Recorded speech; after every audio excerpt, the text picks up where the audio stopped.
The book Muhammad in the Bible by Professor Abdul Ahad Dawud, formerly Reverend David Benjamin Keldani, is an analysis that argues that Prophet Muhammad is prophesied in both the Old and New Testaments of the Bible.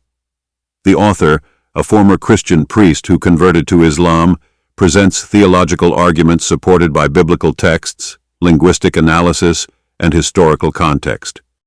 Key themes and arguments. 1. The author's background.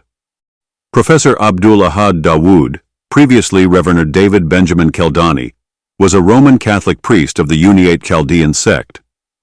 His conversion to Islam was based on his deep study of Christian scripture, concluding that Muhammad was the promised prophet mentioned in the Bible. 2. Muhammad in the Old Testament. The book presents linguistic and contextual analysis to show that Muhammad is the promised one foretold in the Hebrew Scriptures.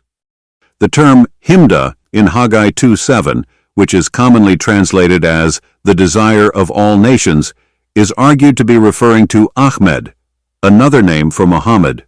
The book of Deuteronomy 18:18, which speaks of a prophet like Moses, is interpreted to refer to Muhammad, not Jesus, because Muhammad, like Moses, was a lawgiver. 3. The birthright and the covenant.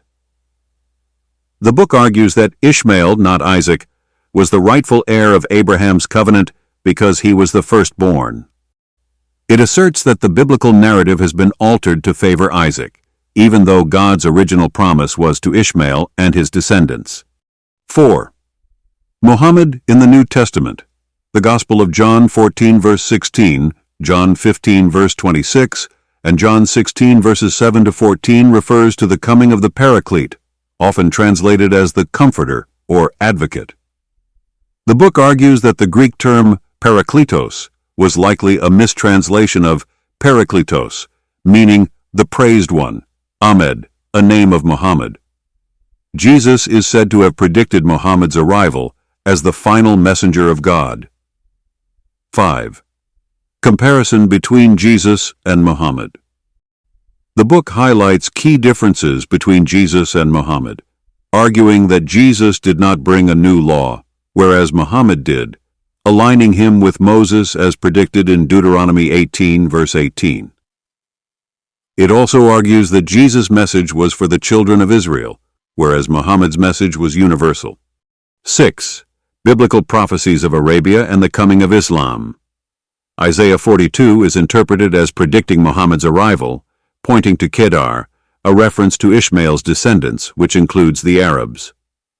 The mention of Paran in the Bible, Deuteronomy 33 verse 2, Habakkuk 3 verse 3, is linked to Mecca, Muhammad's birthplace. Conclusion. The book aims to demonstrate that Muhammad is the final prophet prophesied in the Bible, and it challenges Christian interpretations that reject this claim. It is a theological and historical argument advocating for the Islamic perspective on biblical prophecy. Quoted by Reverend David Benjamin Keldani. I must remind Christians that unless they believe in the absolute unity of God and renounce the belief in three persons, they are certainly unbelievers in the true God. The Old Testament and the Quran condemn the doctrine of three persons in God. The New Testament does not expressly uphold or defend it. Even if it contains hints and traces regarding the Trinity, it holds no authority at all, because it was neither seen nor written by Christ himself, nor in the language he spoke, and it did not exist in its present form and content for at least the first 2 centuries after him.